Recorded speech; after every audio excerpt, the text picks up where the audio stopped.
बंधु मैंने आज कार्यक्रम को आपण मानक स्वागत। आज कार्यक्रमटी सिंह राशि व्यक्ति विशेष मानक बहुत गुरुत्वपूर्ण अटे। तो आपणकर जदि सिंह राशि होता है तेज भिडियोटी को स्किप न करी थरे मात्र शेष पर्यंत निश्चय देखंतु, कारण आज भिडियो आमे माने जानिबा नुआ वर्षर प्रथम मास अर्थात जनवरी 2025 आपण मानक पई किपरि रहिबो। एही जनवरी मासरे आपणक जीवन रे केउ सबु नूतन परिवर्तन हेबो। आजिर एही भिडियो रे आमे माने सिंह राशि मासिक राशिफल उपरे आलोचना करिबा। एही जनवरी 2025 रे सिंह राशि व्यक्ति विशेष मानकर स्वास्थ्य, शिक्षा, प्रेम जीवन, वैवाहिक जीवन, भाग्य, क्यारियर एवं व्यापार वाणिज्यर स्थिति किपरि रहिबो से विषय रे विस्तार रूपरे आलोचना करिबा। नवग्रहंकर स्थिति मध्य देखिबा। नवग्रह केउ प्रकारर फल प्रदान करिबारे सक्षम हेबे। एहा सहित अशुभत्व प्रदान करुथिबा ग्रह मानक पई किछि विशेष प्रतिकार मध्य जानिबा। तेबे बंधु माने भिडियोटी रे आगको बढ़िबा पूर्वरु जदि आपण मानकर सिंह राशि होइते तेबे भिडियोटी को लाइक करी चैनल टी को सब्सक्राइब करि देबे एवं कमेंट बॉक्स रे भक्ति एवं श्रद्धार सहित जय श्री जगन्नाथ, जय मां लक्ष्मी निश्चय लिखिबे। तेबे बंधु माने आसंतु आरंभ करिबा आजिर एही कार्यक्रम को, जहाकि जन्म राशि एवं चंद्र राशि उपरे आधारित अटे। तेबे राशि चक्रर 12 गोटी राशि मध्यरो पंचम राशि हेउछि सिंह राशि। तो बंधु माने सिंह राशिर राशि स्वामी हेउछन्ति सूर्य एवं जनवरी मास आरंभ रे सूर्य आपणकर पंचम भावरे विराजमान अछन्ति। द्वितीय भावरे विराजमान अछन्ति केतु, चतुर्थ भावरे विराजमान अछन्ति बुध, सप्तम भावरे विराजमान अछन्ति शनि एवं शुक्र, अष्टम भावरे विराजमान अछन्ति राहु, दशम भावरे विराजमान अछन्ति देवगुरु बृहस्पति एवं आपणकर द्वादश भावरे विराजमान अछन्ति मंगल। तो बंधु माने सर्वप्रथमे आसंतु जानि नेबा आपणकर स्वास्थ्य किपरि रहिबो एही जनवरी 2025 रे।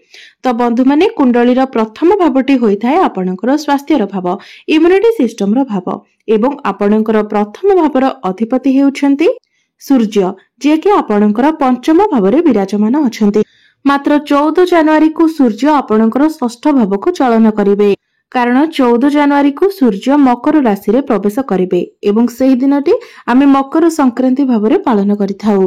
बंधु माने कुंडलीर षष्ठ, अष्टम एवं द्वादश भाव को रोगर भाव माना जाय थाए। तो जेहेतु आपणकर राशि स्वामी षष्ठ भावरे गोचर करिवे, तो 14 जनवरी परे आपणको आपणको स्वास्थ्य प्रति विशेष ध्यान रखिबार अछि। तो जेतेबेले आपण बाहर को जाउछन्ती अर्थात 14 जनवरी परे जेतेबेले आपण कोनोसी लॉन्ग ट्रैवल ले लॉन्ग ट्रिप रे जाउछन्ती, तो सेतेबेले आपणको निजर स्वास्थ्य उपरे विशेष ध्यान रखिबार अछि। कारण जेतेबेले हमर इम्युनिटी सिस्टम डाउन हो जाय थाए सेतेबेले ठंडा, काश, ज्वर ए सब खूब शीघ्र हमको हो जाय थाए। मात्र 14 जनवरी पूर्वरु आपणकर स्वास्थ्य जनित कोनोसी भी समस्या नहीं। 14 जनवरी पूर्वरु आपणकर स्वास्थ्य बहुत भल रहिबो।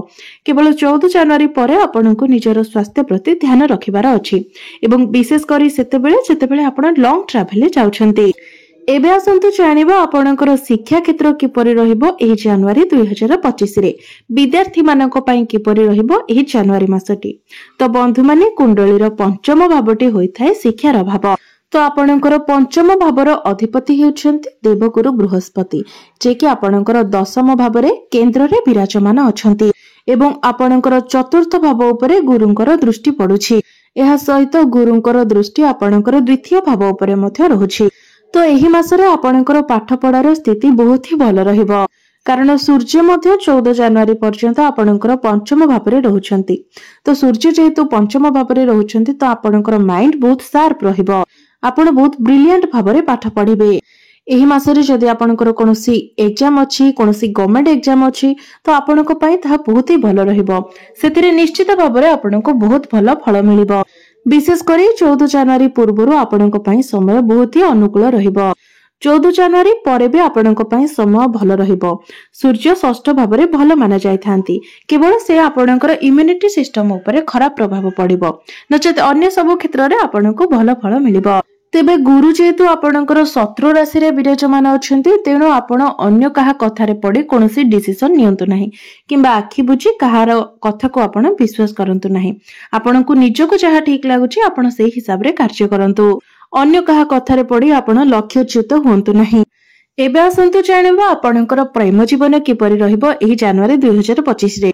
तो बंधु माने कुंडलीर पंचम भावटी शिक्षार भाव हेबा सहित पंचम भावटी मध्ये होइताय आपणकर प्रेम जीवनर भाव, संतानर भाव एवं आपणकर पंचम भावर अधिपति हेउछन्ति देवगुरु बृहस्पति, जे कि आपणकर दशम भावरे विराजमान अछन्ति एवं आपणकर पंचम भावरे विराजमान अछन्ति सूर्य। एवं 14 जनवरी परे गुरुंकर दृष्टि सूर्य उपरे पड़िबो, सूर्यंक उपरे पड़िबो। तो जो मानक भितरे कथबार्ता बंद हो जाइछि किंबा कोनोसी प्रकारर समस्या रहिछि तो 14 जनवरी परे आपणक मध्यरे से सब समस्यार समाधान होई जिवो, आपणक मध्यरे पुनि थरे कथबार्ता हेबो। तेबे बंधु माने सूर्य जतेबेले आपणकर षष्ठ भाव को चलन करिवे तो आपणकु निजर एग्रेशन उपरे, निजर कम्युनिकेशन उपरे आपणकु ध्यान रखिबार अछि, निजर बाणी उपरे नियंत्रण रक्षा करिबार अछि। पुराना जिनिस को बारंबार दोहराइबा उचित नहे, कारण एपर जदि आपण करंती तो आपणक जीवन रे ही समस्या सृष्टि हेबो। तो ए सब को जदि आपण इग्नोर करंती तो एही मासरे आपणकर लव लाइफ 70 ରୁ 80% भलो रहिबो। एबे आसंतु जानिबा आपणकर वैवाहिक जीवन किपरि रहिबो एही जनवरी 2025 रे। तो बंधु माने कुंडलीर सप्तम भावटी होइथाय आपणकर वैवाहिक जीवनर भाव, आपणक जीवन साथीर भाव एवं आपणकर सप्तम भावर अधिपति हेउछन्ति शनि एवं शनि निजर स्वराशि रे आपणकर सप्तम भावरे ही विराजमान अछन्ति एवं शुक्रଙ୍କ सहित विराजमान अछन्ति। तो बंधु माने शनि जेबेठारु आपणकर सप्तम भावरे अछन्ति तो सेठारे से शश नामक राजयोगर निर्माण करुछन्ति, जहा फलरे आपणकर जीवन साथींकर भाग्य रे निश्चित भावरे परिवर्तन आसीथिबो। तांकर प्रोफेशनल लाइफ रे हेउ किंबा पर्सनल लाइफ रे हेउ से निश्चित भावरे ग्रो करिथिबे, तांकर फाइनेंशियल ग्रोथ मध्ये होइथिबो। जदि एपरि किछि न होइछि तो 30 मार्च मध्यरे निश्चित भावरे तांकर लाइफ रे किछि ना किछि गोटे पॉजिटिव चेंजेस हेबो एवं एही मासरे मध्ये आपणकर जीवन साथी आपणक पई सपोर्टिव रहिबे, मात्र से टिके जिद्दी स्वभावर रहिबे। मात्र एहार कोनोसी खराब प्रभाव आपणकर वैवाहिक जीवन उपरे पड़िबो नाही। एबे आसंतु जानिबा सबुठारु महत्वपूर्ण विषय वस्तु आपणकर भाग्य, क्यारियर एवं व्यापार वाणिज्यर स्थिति किपरि रहिबो एही जनवरी 2025 रे। तो बंधु माने कुंडलीर नवम भावटी होइथाय आपणकर भाग्यर भाव। तो आपणकर नवम भावर अधिपति हेउछन्ति मंगल, जे कि आपणकर द्वादश भावरे विराजमान अछन्ति एवं 21 जनवरी को मंगल बक्री होई आपणकर एकादश भाव को आसीबे। तो बंधु माने एही मासरे जदि आपण कोनोसी बड़ डिसिजन नेबा पई चाहुछन्ती, कोनोसी बड़ कार्यर आरंभ करिबा पई चाहुछन्ती, कोनोसी नूतन कार्यर आरंभ करिबा पई चाहुछन्ती, कोनोसी बड़ इन्वेस्ट करिबा पई चाहुछन्ती, किछि आपण शेयर मार्केट स्टॉक मार्केट रे किछि इन्वेस्ट करिबा पई चाहुछन्ती, कोनोसी बड़ जिनिस आपण किना किनि करिबा पई चाहुछन्ती तो बंधु माने 21 जनवरी परे आपणक पई समय भलो रहइबो। 21 जनवरी पूर्वरु आपण ए सब जिनिस को स्किप करिबा उचित, कारण 21 जनवरी पूर्वरु आपणकर भाग्य टिके दुर्बल रहुछि, जहा कि 21 जनवरी परे जेतेले मंगल आपणकर एकादश भाव को चली आसीबे सेतेबेले आपणको आपणक भाग्यर सपोर्ट मिलिबो। तो ए सब कार्य जदि आपण 21 जनवरी परे करंती तो आपणक पई समय अनुकूल रहिबो। एबे आसंतु जानिबा आपणकर क्यारियर किपरि रहिबो एही जनवरी 2025 रे। तो बंधु माने कुंडलीर दशम भावटी होइताय आपणकर क्यारियर भाव, कार्य क्षेत्रर भाव एवं आपणकर चाकरीर भाव एवं आपणकर दशम भावर अधिपति हेउछन्ति शुक्र, जे कि आपणकर सप्तम भावरे विराजमान अछन्ति, जहा कि आपणको बहुत भलो फल प्रदान करिवो एवं 28 तारिख को शुक्र मीन राशि रे प्रवेश करिवे। तो एही मासरे आपणकर क्यारियर बहुत भलो रहिबो, क्यारियर रे आपणको अचीवमेंट मिलि पारे, आपणक कार्य क्षेत्रर परिवेश मध्ये बहुत भलो रहिबो, कारण शनि मध्ये शुक्रଙ୍କ सहित सप्तम स्थान रे शश नामक राजयोगर निर्माण करूछन्ति। पूर्वरु जदि आपणकर कार्य क्षेत्र को नेकी किछि भी डर रहितिला, कोनोसी प्रकारर शंका रहितिला, से सब आपणकर दूर होई जिवो। आपण बहुत रिलैक्स होई कि निजर कार्य को करिवे एवं जो मानक निकटरे कोनोसी चाकरी नाही, आपण चाकरी पई प्रिपेयर होछन्ती तो एही मासटी रे बहुत अधिक संभावना रहुछि आपणको चाकरी मिलि जिबार। तो चाकरी पई आपण निजर चेष्टा जारी रखिबा उचित, कारण संपूर्ण मासटी आपणको चाकरी मिलिबार संभावना रहुछि। सूर्य जेतेबेले आपणकर षष्ठ भाव को चलन करिवे तो षष्ठ भावटी चाकरी रे मध्ये होइथाय, तो निश्चित भावरे आपणको एही मासरे चाकरी मिलिबार संभावना रहुछि। आपणकर कार्य क्षेत्र रे आपणकर मैनेजमेंट स्किल, आपणकर कम्युनिकेशन, आपणकर कार्य करिबार शैली, आपणकर डॉक्यूमेंटेशन बहुत भल रहिबो। तो एही मासरे आपणकर कैरियर 90% भल रहिबो। तेबे बंधु माने एही मासरे आपणकर बहुत शत्रु मध्य वृद्धि पाइबे, किंतु शत्रु माने आपणकर कोनोसी क्षति करि परिबे नाही। तो से सब को आपण इग्नोर करि देबा उचित। एबे आसंतु जानिबा आपणकर व्यापार वाणिज्य किपरि रहिबो एही जनवरी 2025 रे। तो बंधु माने सप्तम भावटी होइथाय व्यापार वाणिज्यर भाव एवं आपणकर सप्तम भावर अधिपति हेउछन्ति शनि, जे कि निजर स्वगृह रे सप्तम भावरे ही विराजमान अछन्ति एवं बिजनेस रो कारक ग्रह बुधंकर स्थिति मध्ये बहुत भल रहिछि।